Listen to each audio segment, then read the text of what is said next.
know my audience like. I did some independent films with Master P. A lot of those movies did really well. I'm ambitious, I'm a hustler. I have my own lane. That's the thing about comedy. You wake up every day, you don't know if you're funny that day.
Hey, wait a minute. Hey.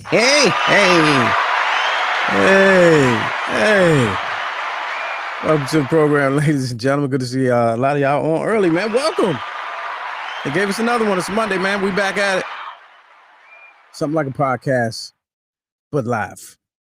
Monday, Wednesday, and Friday, 6 p.m., 7 p.m. East Coast time. Shout out to everybody watching in the West Coast and worldwide. Shout out to you and yours. And yeah, shout out to everybody that brought somebody. Good to see you. Hey, man. Peanut Gallery, what up? Chat, thumbs up in the chat. Thumbs up in the chat. Y'all can hear loud and clear. Sound effects, music, whatnot. Applause. YouTube, holding it down. Turn on the notifications. Hit the like button. Share it right now so people can get in on the get down. Good to see y'all, man. Hey. Hey.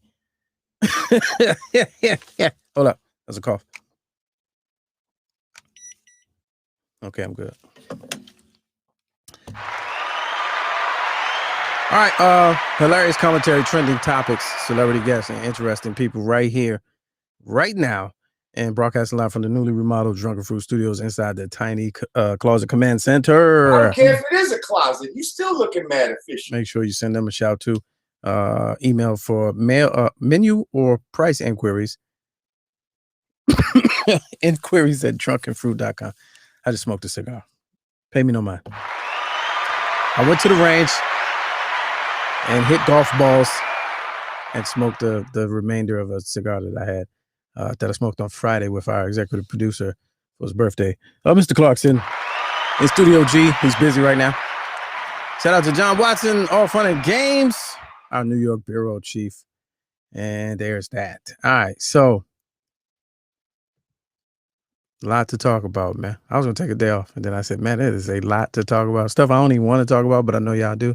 So just in case we get to that point where you feel so inclined, jump on in the conversation, man. We don't always have to agree. I just want to hear from you. 765 Let's Go 1. 765 Let's Go 1. That's the number. And in the YouTube chat right now, I'm going to put up the this here invite to jump on in. The fight of the century. What are we talking about? The fight of the century. Haynes, yeah, I did Top Golf this weekend. It was good fun. Yeah, it was good fun. And we got the weather too now. So today was 70, so I had to get out there. It wasn't at Top Golf, though. It was at a university driving range. Real nice. Wasn't nobody there. It's real good. Large bucket, 100 balls. You know, send them off into space. This is my pleasure. Stress relief. Yeah, I'm talking about. Anyway, All right, 765, let's go one. And the thing is in the chat to jump in on the show. I'd appreciate it. All right, so the fight of the century, man. What are we talking about? It ain't gonna be a long show, man. This weather's too nice. I need to go back out, go ride a bike or something. Fight of the century. Fight of the century. What could it be? What could it be? You tell me. Is the fight of the century the 50th anniversary of the Ali Frazier one, March 8th, 1971, which was actually billed the fight of the century? Is the fight of the century the great debate between people who thought Coming to America 2 was some shit and who thought it was actually a decent movie? It's Fight of the Century. The Fight of the Century. That's the reason why I'm saying that, is because that's the title of today's show. The Fight of the Century. Is it the Royals versus the Markles? Is that the Fight of the Century? All right. Or is it actually Burger King versus the world? All right, let's start with Burger King. So if you've been under a rock, which is damn near impossible, today, oh, they took it away. No, why are y'all doing it? See, the internet moves so fast. This show, the reason why this show is so great, because it's live and it's on the fly. If I was to like pre-record an opinion or taking a position earlier, that shit would be like, it would be irrelevant at this time. So they done decided, they apologized and took the tweet down. Okay, but they were smart with the apology. All right. Let me get into it. All right, so like this happened 29 minutes ago. All right, today. For those that don't know, I'm trying to find the tweet, but obviously they took it down. So Burger King woke us up with today on International Women's Day, is a part of Women's History Month, with a tweet of cold-blooded. Said women belong in the kitchen. That was the tweet. That's it. They belong in the kitchen. So you and I, smart, intelligent, what do? I want to read the next tweet because it was a thread, right? So obviously, they're going somewhere, right? And where'd they go? Second tweet, statistics show that there's gender disparity with culinary graduates and women who take chef roles in blah, blah, blicky, blicky, blick. Third tweet, we here at Burger King, we want to make sure that the disparity, the wage gap, the gender, all the good stuff, all the right stuff, right? Clickbait, entertainment value, shock and all the shit that y'all like. Then all of a sudden they do it, it's a problem. And I saw some very heady, I'm talking about people with credentials behind their name. I mean, really, pow, shooting. Like really, how dare you? And I'm like, I had to think, because I was like, first thing I did was read the entire thread. But I was like, I think some of these people reacting didn't go past the first tweet. They just start typing angry thumbs. And so the whole world was mad at Burger King all day today. Like, cancel Burger King. They want to cancel the Whopper. They want to get rid of flame broil. You know what I'm saying? They want to get rid of them nasty ass fries and them dumb thick ass shakes. They want to get rid of, like, all right. So since it's gone, this is the kind of reaction. So, hey, I wanted to show y'all this before I just realized that it was gone. Well, no, let's go to this first. All right, just to give you some more context. So apparently they issued an apology. Now I'm late on that, so this is news to me. But apparently they issued an apology, and here's their little reason for recanting. Which, again, I think this is even more brilliant. Where did it go? I hate when the page refreshes. Oh, here we go. All right, I think this is even more brilliant. The apology and the reason behind the apology. Burger King UK. Now I don't know if Burger King UK is the same company. Not sure with the connection, but apparently did a little bit of research, and Burger King UK has a history of stunt tweeting and you know, getting the shock and value. Like, they got to compete, man. These retailers and these food places and all of that, these businesses, they got to compete with everything else that's going on in social media sphere, because that's where the market is. Like, that's where everybody's eyes are. You got to compete. You can't be no boring Twitter account or social media account and not hire these young people in there that know what to say to get eyes on their page. Like that's just the business. So here's what they say. We decided to delete the original tweet after our apology. So apparently they made an apology today. It was brought to our attention that there were abusive comments in the thread, and we don't want to leave the space open for that. Brilliant! $1 million bonus for their PR team. Blame it on the comment section. That's my new move. This right here. That's my new move. Blame it on the comment section. That means you didn't really have to admit, you don't have to be culpable, and you didn't fold to the will of the cancelers. You just said, we ain't like how the comment section was really, going out of pocket. So we shut the original tweet down. So yeah, I like it. But the tweet wasn't that bad. And I need y'all to know 765, let's go one. Let me hear from you. Women's History Month, International Women's Day. Like, I mean, come on. It said women belong in the kitchen. And then they went on, once you clicked, it's called clickbait. 98% of the stuff you look online, the reason why you're looking at it is the result of clickbait. Like, this is no different. Like, people want to fake outrage and just be triggered by every little thing. It's so goddamn annoying. Oh my gosh. So annoying. All right. Here's somebody's explanation. Let's go back to this. Somebody's explanation on, I thought this was funny too, even funnier. But now this one, had they led with this one, oh man, you'd have had to shut the whole Burger King down. I thought this one was funny and offensive all at the same time. So somebody posted, I'm gonna show you. Somebody posted a previous tweet that had came from this account that did the same thing. And so this is Burger King UK. And I don't know if this is fake, but it's a stunt that they did for Pride Month. I don't know if this is a fake tweet or whatever, but it's basically saying what it says there on the screen. I don't have to repeat it. And then it goes into the how I got you. That's what homophobes say, but not us. In fact, we're starting an initiative to hire more LGBTQ. Yeah, I think that's fake. But even still, that's funny. I think that's fake. But it's basically making a mockery of what they did today, right? With the women belong in the kitchen. I don't see that's not where we should have problems. That's not problematic. They went on and dropped data on disparities with women in the restaurant industry. Like, they legit dropped data. Like, get out of here. Get over yourself. Get out. Like, that's all right. So, fight of the century. I don't know. It's Burger King. Free McFlurbies. All right, let's move backwards during the timeline. All right, so it's the fight of the century. The argument between people that liked Come to America 2 and people that thought it was shit. All right, so let's backtrack. Friday we had an extensive conversation on sequels and even Mr. Clarkson, our executive producer, he broke down the difference between sequels and continuations, and we talked. Two out of the three of us had not seen the movie yet, but I was determined to watch it, and I watched it, and the verdict is, let's see, the verdict is, okay, if you think that it was not a good movie,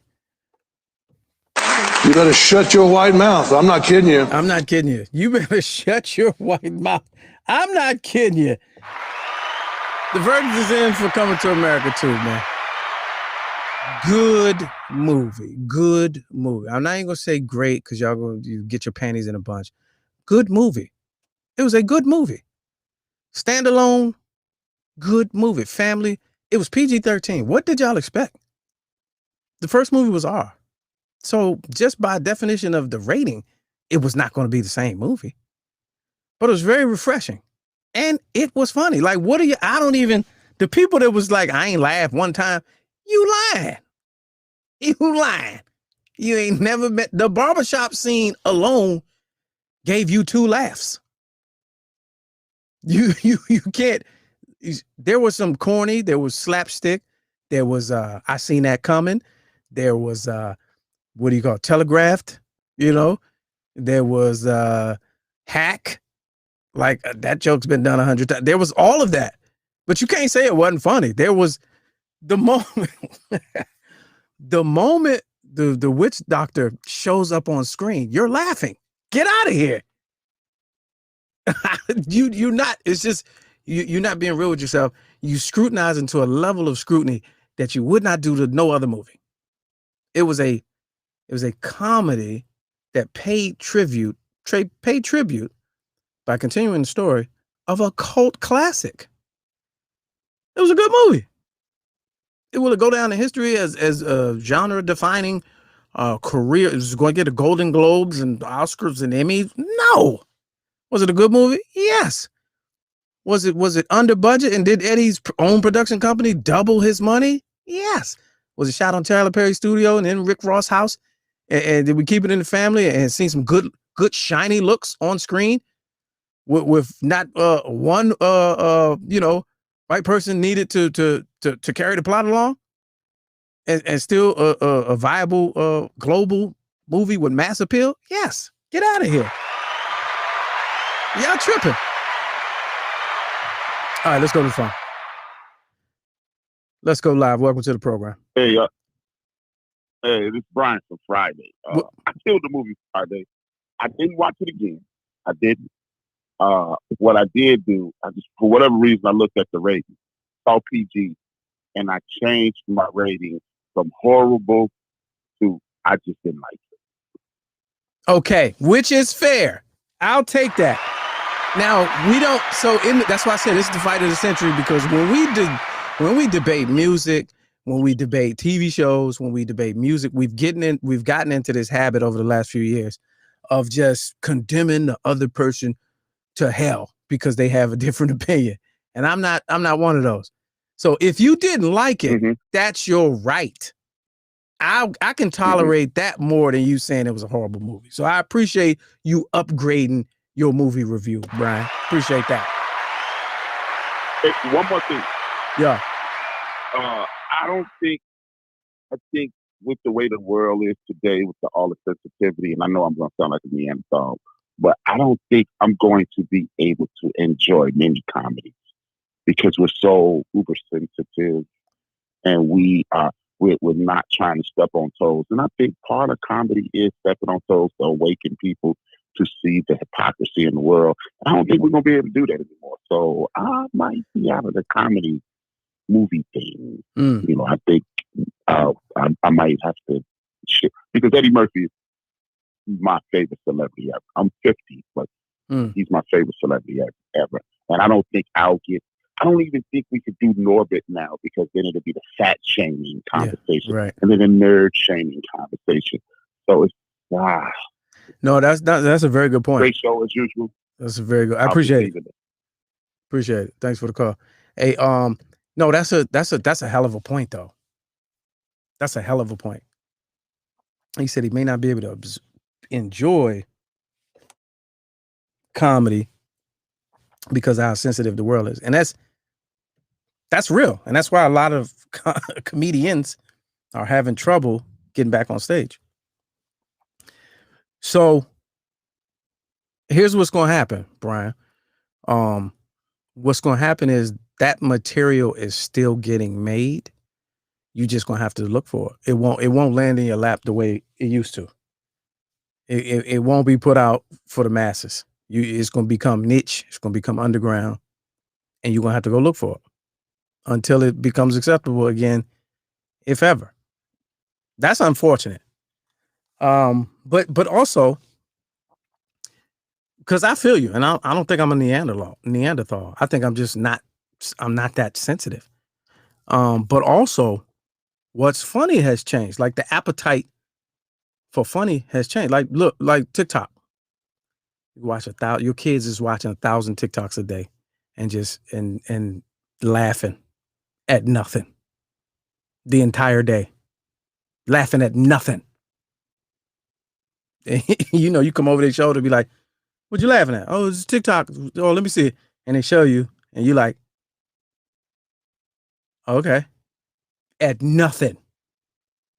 So that's the audience. So what's put out for the masses and the new consumer and the new buying audience ain't for us no more. So we're not gonna get that riggedy raw, no holds bar, unfiltered. We gotta go look for that. We gotta look for whoever, our favorite people that are doing it. But here's now also to that same point, Eddie ain't been doing that though. Like he been doing this type of movie. This is what he's been doing. In the last 8 to 10 movies, his first 8 to 10 movies was all out classics and game changers, and 48 Hours, Trading Places, Come to America, Beverly Hills Cop, in the stand-up, Raw, Delirious, like that first 8 to 10. Then the next 8 to 10 was, Bowfinger, Dave, a couple joints you don't remember. And then maybe the last 8 was joints you probably never saw, but your kids did.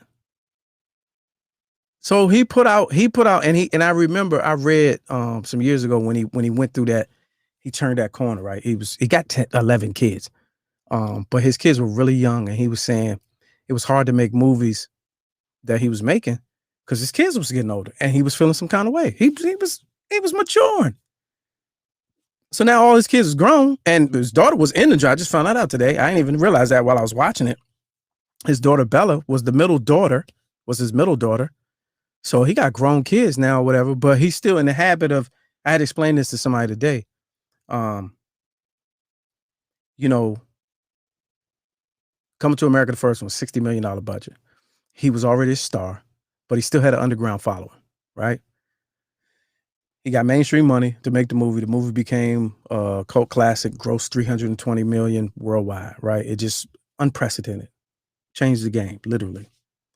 You did what you had to do back then. This is 1988. You did what you had to do with what you had. 30 years of seeing the game and seeing, now you do what works. Like Coming to America 2 works. How do y'all not, it works. It costs this one, I'm sorry, I said 60 million. I don't even know what the first one cost. The second one cost 60 million. Correct that. Check that. I was reading today. The second one cost. Amazon bought it for what? 170, 175? So you tripled your money with your own production company at Tyler Perry Studios. So he got that at cost. Like it works. He did what works. How do y'all you scoff and scratch? I told him I didn't laugh once. I ain't laugh once. When they come into the barbershop, hey, what's up, Edie? I mean, Nelson and Winnie. And then the dude in the chair say, and this is in the commercial, so don't trip. And then the dude in the chair say, yeah, with the Ethiopian babies with the flies. And he like, hey, now you done went too far. Get out you ain't laugh once. Knock it off. Then we had a linear message that's very relatable. And the message the linear message throughout with the son. Not only is it relatable, but it was pertinent to the storyline of the first film. Like, knock it off. Knock it off. Okay, Haynes, I'm about to bust your bubble. Coming to America was filmed at Tyler Perry Studios. That explains everything for me. All right. I don't know what that means, but so was the entire Black Panther movie. The entire. Even Wakanda. So knock that off. I'm trying to shit on Tyler Perry. Everybody's doing their movies there now because he has a full-fledged movie studio on par or better than the Hollywood studios. That's fact. That's just fact. Now, he's using those facilities to put out crappy movies, to some people's opinion. But a great movie maker can come and use his facilities and make a great movie, i.e. Black Panther. So don't do it. Don't do it. Brian said it does work. I'm just still out. That's fine. You cannot like it. Now, so listen, don't get me wrong. You cannot like it. I just don't want y'all to say that the joint was horrible. I seen a breakdown today that was tough with my man Brandon Bowling, is a writer in Hollywood. And he was like, it was better than anything DC Comics puts out. Wonder Woman, Justice League, Aquaman, anything. The CGI, the writing, better than any of that. So don't ride for them superhero joints. And this family-friendly story joint you talking about, it was awful. Not gonna buy it. Not accepting it. You cannot like it. It is within your right not to like Coming to America 2. I, to this day, do not get the hype over Friday. When it first came out, I thought it was the dumbest movie ever. It took me like 15 years to see the whole Friday movie. 2 and 3, easily better. Next Friday, another Friday. First Friday, I didn't get it. I did not get it. I was an adult when that came out. So you cannot like a movie. It's within your rights. And for the record, I don't think Friday is the dumbest movie ever. At this age and at this time in my life, it may be the stupidest movie ever. Ungood, bad. I struggled to laugh in Friday. Sorry. So there's that. All right. Rodney Wallace says, okay, thanks for the correction. First Coming to America budget was between 28 and 36 million. And I do know they gross 320 worldwide. And these days, stats are hard to come by because of the whole digital thing. So it was a 60 million budget for Coming to America 2. And I believe Amazon bought it for like 170, 175. So just off the buy, you tripled your money. So just off the buy. So regardless of what it does and subscriptions and views and all that, off the buy, you done tripled your money. So there's that.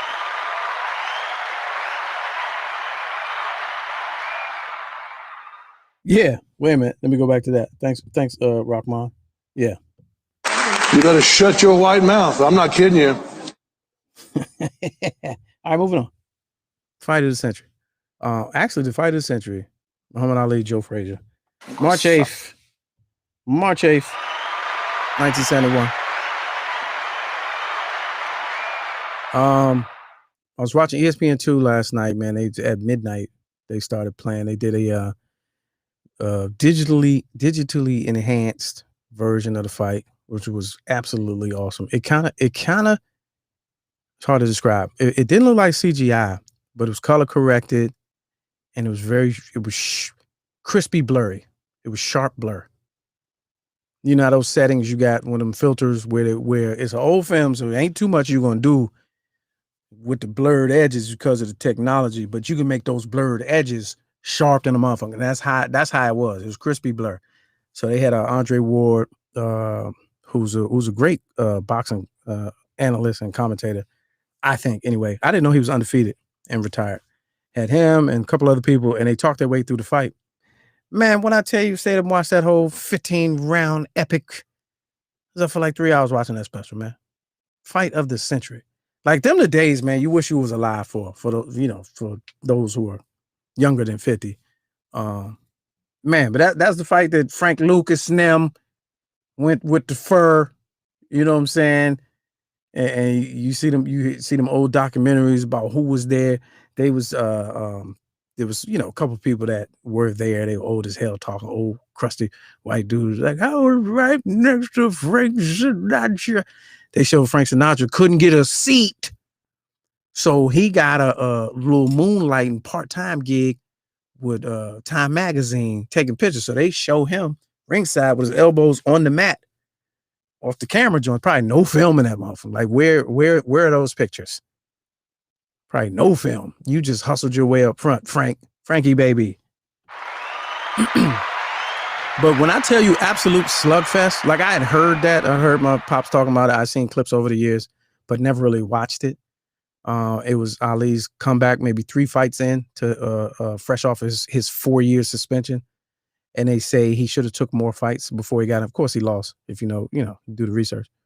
But they say he got back in the ring too soon. He was, he was still at a high level of skill, boxing at a high level in 1971. But he was a little rusty, and he was, and I don't think up until that time he had fought anybody who's bulldozer style like Joe Frazier. Come in with the head down and your arms crossed. Like Joe Frazier didn't come in like this. He would come in like this, like he was, street boxing, brawling, and just dipping, ducking all Ali's shots and coming with the left hook or whatever. And so Ali was catching left hooks the entire fight. But back then, man, they always talk about, stop comparing errors and all of that. My eyes can see. Boxers ain't taking that abuse these days. No way, shape, or form. Mind you, it's for a good reason. Of course, they don't do 15-round fights anymore, but just the shots they was taking. I mean, MMA dudes don't even be taking the shots because, the big, the ref get in there and shut it down. But man, Ali was taking some abuse, and then he was just jabbing the shit out of Joe Frazier's head, and he just kept coming forward the entire 15 rounds. 15 rounds, just kept coming forward, kept eating the shots, and Ali was eating them, and it was just, classic slugfest, man, and it's got me to a point now where I gotta find 2 and 3, Rumble in the Jungle, Thriller in Manila, to put into context and perspective, what they went through. It was an awesome fight, man. And they said fight of the century. I don't know if that's what it was called then, but that's what they call that fight now. It might have been billed that way then, which was excellent marketing for the times. Because who knew that there would be no fight better than that after for the next 30 years. It was awesome. So there's that, man. Kennard says they called him the Philly Shell. He was like a tank. They kept referring to him as like a tank, a bully, a bulldog. And it was crazy. That was a slugfest. I don't think I've seen a fight like that. And Joe was just eating them. He was eating them Ali punches. It was like Ali wasn't even really hitting hard. You think he not, and you hope that he was, but it didn't look like at all. And then he was just whacking the side of Ali's head with that left hook, just the same spot. He just kept getting him at least 2 hard, solid shots every round.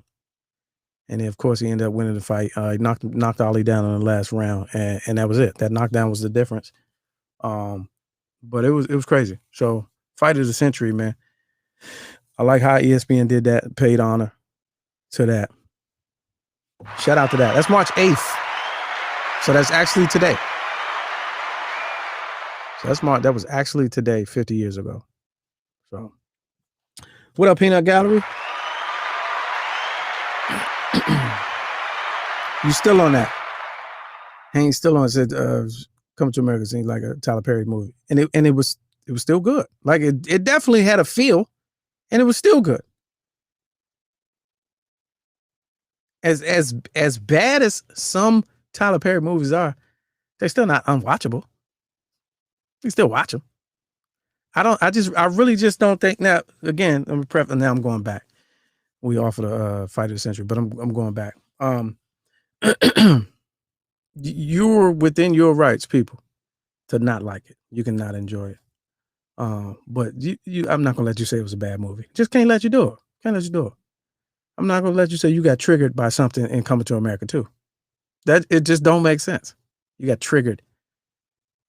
I heard people that actually said was the misogyny and the toxic masculinity was just another. It was just another what? The joint had a happy end in 2021. Where they do that at? Sure, the movie was 20 years too late. 10 years too late. But knock it off. To say the joint is unwatchable and you ain't laughed once, not gonna do it, man. So there's that. Yes, good. I didn't say great. It was good. All right. Phone lines are open, 765. Let's go one. Y'all want to talk about it? Fight me, at me, whatever. Let's argue. And the chat, let me put the invite the guests back in. Let me see. It was one more story I wanted to get to. There it is in the chat. Oh, let's talk about the money wheel. We got some serious cake on the money wheel. I see some newcomers in here. Thank you for joining the show today. We do something on Friday that no other show does. And I'm trying to blow this up, make this a big deal. Because I follow a lot of shows. I show a lot of streams, a lot of, podcasts, 2 hours, 2.5 hours, gangbangers. We got the people that shot Biggie. Here's the people that been with T.I. and Tiny, they're live on my podcast tonight. And I see they get 1 million views, and Kevin Samuels shitting on everybody, and Tommy Sotomayor calling everybody now. I seen all that. I watch all that. I watch it all. Ain't nobody giving away cash money on their show. No one. So we do a thing. We do a thing here called the Money Wheel, the live Money Wheel on Fridays. This is what it looks like. Let me do a brief commercial right quick. Take a quick commercial break. Here is the live Money Wheel, and this is what we do on Fridays. It's the solicitation portion of the show. Don't trip. It's live. Oh, I gotta refresh it. Oh, hopefully it ain't. Oh, let's go Money Wheel. Oh, the page is unresponsive. Page unresponsive. All right, y'all hold tight. Okay, let's go to the lines real quick. Welcome to the program. What's good with you? Hey, what's happening, bro? Chilling. How you feeling? Hey, man, chilling like a villain, man. Not one laugh, huh? That's you? That was you? That was you? That was me. That was me, yo. Not one laugh. That joint, I kept asking people, like, okay, where's the laugh? Tell me the punchline that made you laugh. And I can't. Nobody has convinced me or shown me one yet. The barbershop was not funny at all to you when they went to the barbershop? Not really. The little Ethiopian line, and dude was like, man, don't, that's a little too far. I mean, was that really, really funny? Yes. I said, ha. Yes. That's right. Yeah, that's my That's laugh. about it. That's about it. It gave me a chuckle though. You saying the whole movie, not one laugh, it wasn't funny. Not even humorous or comical, like it didn't give you a little, hey, oh, that's what's up. It was the exact same jokes, like I told you, yo. Exact same jokes. I mean, I just felt like it was no creativity, man. You gotta, you know what I'm saying, after 30 years, you're gonna have to come out with something that, you know, is gonna at least titillate the funny bone, yo. And there was no titillating going on, man. No titillating. Did you watch the credits? Yeah, I did, yeah. So my issue, if I were to find an issue, was a lot of that stuff they could have left in. Like that was a whole nother movie. So that's the thing. Though. It felt like it was rushed, Joe. It felt like that movie could have went 30 more minutes and let more character development happen. Let the story play out a little slower. You know what I'm saying? Like in the first 15 minutes, he just said he found out he had a son. He went to New York and brought him back in like the first 15 minutes. You're like, yo, what happened? You know what I mean? It just went too fast. You know what I mean? Yeah. Rodney Wallace says, uppity bitch say what? That wasn't funny? Yeah, right. And she got her twice with it. when she got with it, that wasn't funny to you? Yeah, all right. I mean, it was like, okay, chuckle. You know what I'm saying? But that's like something that it's PG-13. Any of us would say. That's like, you know what I mean? It's not really that funny, yo. It's PG-13. You have funny material than they have on that movie. It's PG. They could have used you as a writer, yo. Hey. Well, I mean, that's a whole nother conversation, Jack. But it was PG-13. It was mainstream. I think it was mainstream. Yeah. It was family friendly, what he's going for. But Eddie's still gonna do the same thing. He's still gonna be shiny. He's still gonna sound like Shrek, the donkey. And it's like, I need the old Eddie back, yo. I need Harlem Nights trading places, Eddie. But you gotta know that you're not gonna get that back. I mean, that's been going for years. That one. But remember, he was talking about he was gonna come back and go back to stand up. Sure. Dolomite was better than that movie. Dolomite was better than that movie. Think about it. I wouldn't disagree. I would not disagree. But they were two totally different types of movies. What was more entertaining? And Dolomite probably had a quarter of the budget of that, but it was so much more richer. You know what I'm saying? I feel like they did it at the same time. They might have did it at the same time. That's what I thought. I thought maybe that the COVID, it got covidious on set, and they probably that was like trimmed it down or something. Nah, they were shooting that like 2-3 years ago.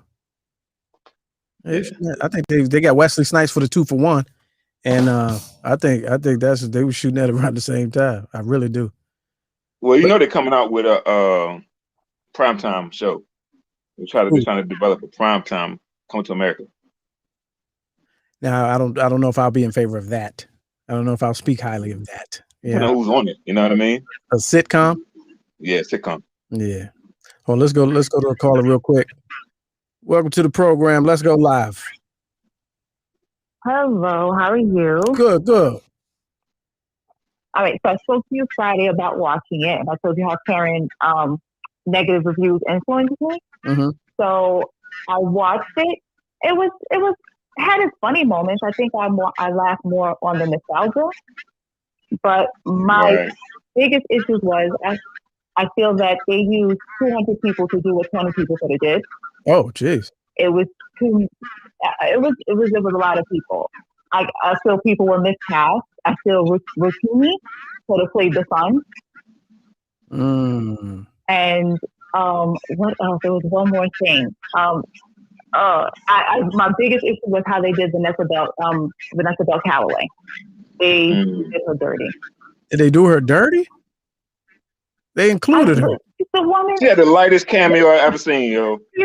She like popped in the room for like 2 seconds and left. Extra. Yeah, yo. I guess.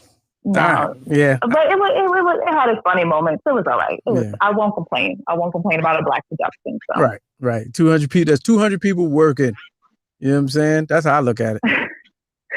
And it was more like, oh, look, there's Rick Ross. Hey, look, there's this person.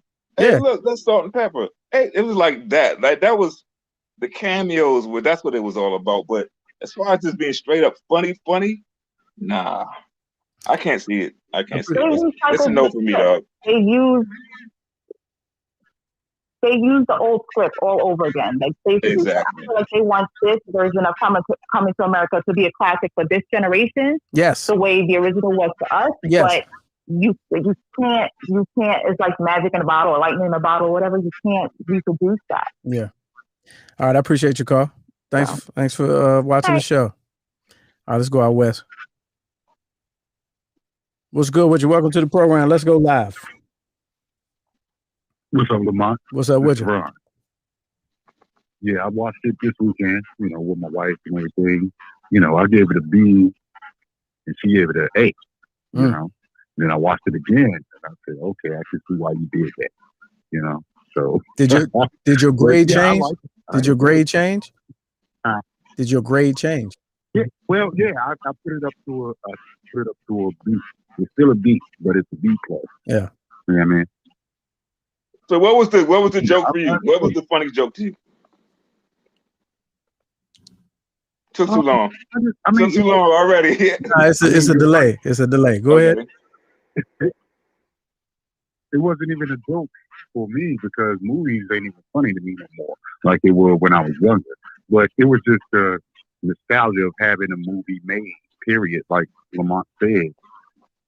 Just having these people working and everything. You got Ruth Carter on that thing, making them costumes and things like that, man. I love that. Yeah. I just like to see us together. Yeah. I appreciate it, Ron. Hey, Lamont. Yo. Hey, I got one more question for you. Okay. All right. Did you listen to the Bruno Mars and Anderson .Paak? Oh no, I have not. I have not yet. I had to slow walk that. Well, check it out for me and let me know what's happening on Wednesday. By Wednesday, I had that. Okay. All right. Y'all take care. Yeah, he keep me up to date on the culture. All right, let's go to our New York bureau chief, John Watson. What's good with you, fam? What's up, Chan? Chilling. Hey, man. Yo. I swear, I think everybody watched this movie. They immediately hit play and immediately folded up their arms and frowned at their mouth and said, "Make me laugh." Yeah. Impress me. Yeah. You know what I'm saying? Or they gave it I'm gonna do a reference here. They gave him the Goldie Williams face off the meme mug shot. I was like, nope, I'm not gonna laugh. Nope, not gonna do it. Stands for like, fuck you, make you laugh. It's not gonna be better than the first one. Man, it's hard out here, man. Yeah. That's why Eddie don't make no damn movies for y'all. And that's yeah. He said taking it so damn hard, man. He said that. Hold on, I'm about to put the picture up right now. He said that too. He said that before. How hard it is, especially in this time. And sure, definitely this movie was way too late. Sure. Hold on, here she go right here. Well, it gotta still be funny though. Goldie Williams, there she go. That's the thing. That's how everybody watched the movie.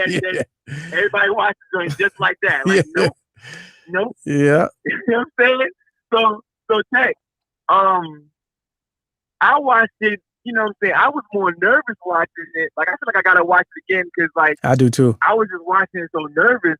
You know what I'm saying? Because I was afraid it was gonna be bad. I was watching it nervous. Like, you know, when you take your kid for their first game, sporting game, or like for their first concert. You hope they don't suck. You just watch it like, man, don't suck, man. Don't just suck. And you didn't even watch the game. You just sitting there saying don't suck the whole damn time. You don't even know if they played well. You just saying, man, just don't suck. That's how I was watching the movie. Yeah. You know what I'm saying? So now you got to go back and watch the tape. You got to watch the tape. Now I got to go back and watch it relief. Right? Yeah, I got to watch it with some relief. Like, all right, I know it was all right. So let me see if I can, fully enjoy it. But I was in the team. I watched with the kids. You know what I'm saying? And they enjoyed it. Yeah. And my daughter was the same way. My daughter swears by the original, and she was like the face. She's like, man, I hope this isn't bad. Yeah. And we both walked away from it like, yeah, that was good. You know what I mean? It wasn't perfect. It wasn't I could go back and pick it apart. Of course. You know what I mean, like, what this character did that or blah blah blah. But it was entertaining. Man. Now, like, what the fuck you want? Now, Nard, did you watch it with young people? And did anybody in your environment were they under the age of 20 or 13 for that matter? Can you hear me? Turn your G's is low. Can you hear me? No, I watched it. I watched it with my wife, man. With his Venom. Yeah, no, I'm saying, so you ain't watching with no young people. No, I watched it with my wife. Oh, okay. Yeah. It's PG-13. You might have to watch it with a PG-13 audience surrounded you, so they can, you get that chuckle energy. Chuckling is contagious. You know what I'm saying? It's like watching a you know what I mean? No, it wasn't terrible. It was. His hands was folded. No. His hands was folded. Good is good, man. I mean, it's funny. It's funny. You know what I mean? Sure. Like I said, I put Dolomite against it anytime. You know what I mean? Dolomite Dolomite was good, and it was you. But you ain't have nothing to compare the Dolomite movie to. There wasn't no Dolomite 1. The original Dolomite. It was a but it wasn't a remake or a sequel. Yeah, that was his take like on biopic. it. Yeah, right. Kind of like how they made Dolomite, right? Yeah. So it's nothing to compare it to. This one, you comparing scene by scene and saying and you saying like, man, they flying from Africa to New York 4 times in 2 days. How they do that? Nobody go to sleep. Nobody take a nap. Nobody jet lag. You know what I'm saying? That's right. But look, this is what I'm like. How many times are you going to go back and watch this Coming to America? I'm gonna watch it again probably this week. I definitely will. I watched it a second time. Yeah, I agree. And I was like, man, I don't think I'll ever come back and watch this movie again. Well, that's fine. That's within your right. You within your right. But I think Wesley did it. I think much like in Dolomite, I think Wesley did a good job too. Yeah. I don't now to her point, to the caller's point, I don't know about Rotimi being the son, but Rotimi was underused. And Rotimi did a radio interview today that I heard the day before, and he was talking like he was in the movie. If Rotimi was in the movie, I was in the movie. Hey, somebody called about Vanessa Bell Johnson. Like, Calloway. Yeah, I mean, what more did you want? Hey, man, she was in that. She was in the first one for all of 2 minutes. The same time. You wanted to hear? You wanted to hear what her life was like? Yeah, you wanted to hear what happened to her? No, she ain't had no part in the first one. No. Did you hear about that though? She was saying that she felt it was colorism, that they didn't want a brown skinned girl in that, so she was kind of beefing because they picked the light skinned girl. She wanted to be the main actress. What, back in '88? Yeah, I've heard that story. And I think she went out for that part. Yeah, hopefully she got over it. And those again, those are issues that we dealt with then. We're still dealing with. However, they spotlighted the hell out of his dark daughter, who ended up being the hero in the end. Right. So come Right, on, yeah. man. Oh, right. Yeah. Spoiler alert.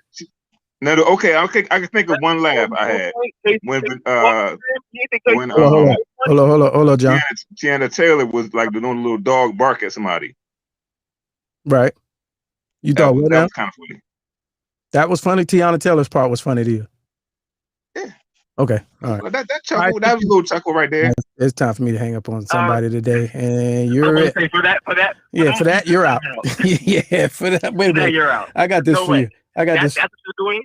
Yeah. Hold on. He's gone. This is what I got for him. You better shut your white mouth. I'm not kidding you. Yeah, I'm not kidding. Right. Yeah, shut your white mouth.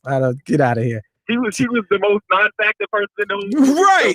Like her, like we really could have done without anybody could have done her part. Somebody told me, I seen on Twitter, is Tiana Taylor is amazing. How? At what? How? Right. At what? Because they was just watching her move her body for yeah, come on. 45 seconds or whatever. Come on, man. Come on. Amazing, He said man. Tiana Taylor was Cut that shit out. Yeah, that was the funny part. What would have been funny, the one thing I will say, what would have been funny is if it's a point in the movie where they had a I guess a reception or something. He said, "Stay right here," to Tiana Taylor's character. Yeah, I thought yeah. Funny that throughout the whole movie she was just standing in that same spot. I thought movie, like old girl was still barking. Like, yeah. Now I saw somebody give a real critique, and they were like, there were some missed jokes, and sure, absolutely, like it'd have been funny if the last scene was her in that room standing there. What I'm saying? Like that's easy, and it was a couple of those that they did not do. But hey, man, it's fine. You know what I'm saying? That's what I think. Right. Still. But yeah, I watch it again. I'm gonna give it one more time, and this time I'm gonna be like, oh, they said, they did the foyer and the bedroom was Rick Ross's house. So now I'm gonna be looking for that. And then they said, what else they say? It was something else that they said. And then I'm gonna, look at the background. They said there's some people in the background and some pictures on the wall. And I'm gonna be looking now. I'm gonna just sit back and not, you know what I mean, and try to find the other parts that I missed. But hey, I'll give it twice. Hold on a second. Wait a second. I got one for you. You gonna tell me when Akeem's son was like, "Hey man, thanks for Matumbo." And then it was Matumbo. Yeah, what do you mean? How's that not? Yeah. How's that not? I was like, oh, they clowning. An African dude. And then it was Matumbo. Yeah. No, that's 100 easily one of the top ones in the joint. Yeah, so there it is. Fight of the century. All right, man. John Watson, ladies and gentlemen, our New York Bureau Chief and movie reviewer. So yeah. All right. So yeah, that's my take on it. If you asked, if you wanted my opinion, that's my take on it, man. Cut that out. Oh yeah. So there's that. All right, ladies and gentlemen, that's Monday's show. Wednesday, we got some exciting guests coming through here Wednesday, man. Bringing some updates on some previous information that we've shared on the show. And we may even talk more about. I totally skipped over the monarchy and all that. I got some clips lined up. That'll still be a story on Wednesday. Oprah Winfrey's interview with Meghan and Harry or whatever. All the clips I've heard and seen, it was just Meghan. But I'm just shocked that y'all that's the other fight of the century that I was supposed to be talking about. I'm shocked that y'all are that interested in this, and it bewilders me. I don't like to judge what other people get excited about, but some stuff be just. I'll be like, for real? Oh, you're surprised at the royals don't like blacks? That's shocking to you? Oh, okay. All right. You was woke all summer, but you ain't take 7 minutes to read up on the royal family and how all their riches came from stealing for hundreds of years. Yeah, you don't know nothing about this. This shocked you though. But Meghan Markle, you was rooting for her though, right? She had no clue. She married into the clan and then was shocked when they said you take that little chocolatey headed baby somewhere else. She was shocked. Oh, okay. That's fascinating to y'all. Oh, all right. We'll talk about that Wednesday, man. Maybe even get somebody from overseas to kind of pontificate on what it all means, man. So there's that. All right, Money Wheel. real quick on the way out. Let me see if it works now. Oh, it's back. It works. All right. Let's get a quick update on the money wheel. So for the newcomers who are just tuning into the show, this we do every Friday. Nobody does this. We get money. We do a 50-50 raffle. You put money in. $5 gets your name on the wheel. The live money wheel. $5 gets you a slot. $5 a slot. These names are from last week. And so what happens is, let me see what the pool is right now. The pool is 25 plus 10 plus 20.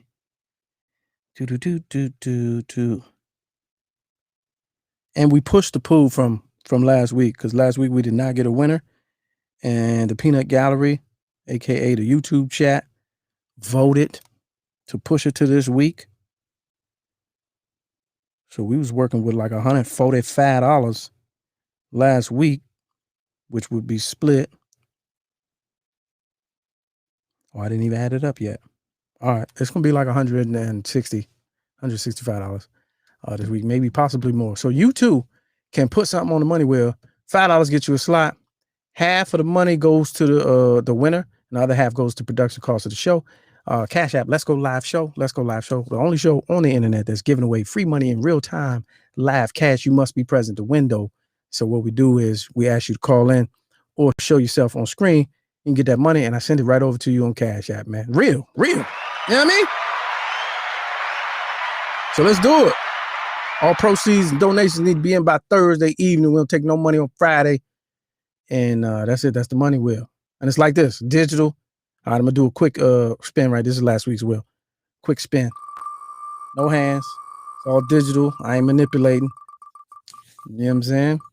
And if you was a manual, you the one. So that's how it go. We do that live on Fridays, man. So, all right. All right, there it is, ladies and gentlemen. Today's show has been awesome. You've been great. Thanks for participating. We'll see y'all on Wednesday, man. Stay safe. Don't do nothing crazy.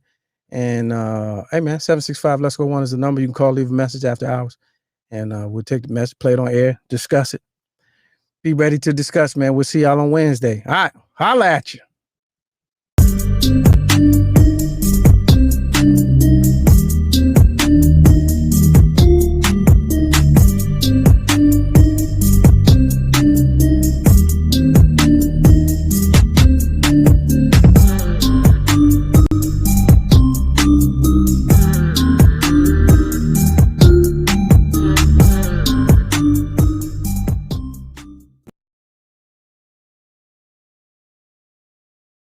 I don't care if it is a closet. You still looking mad official.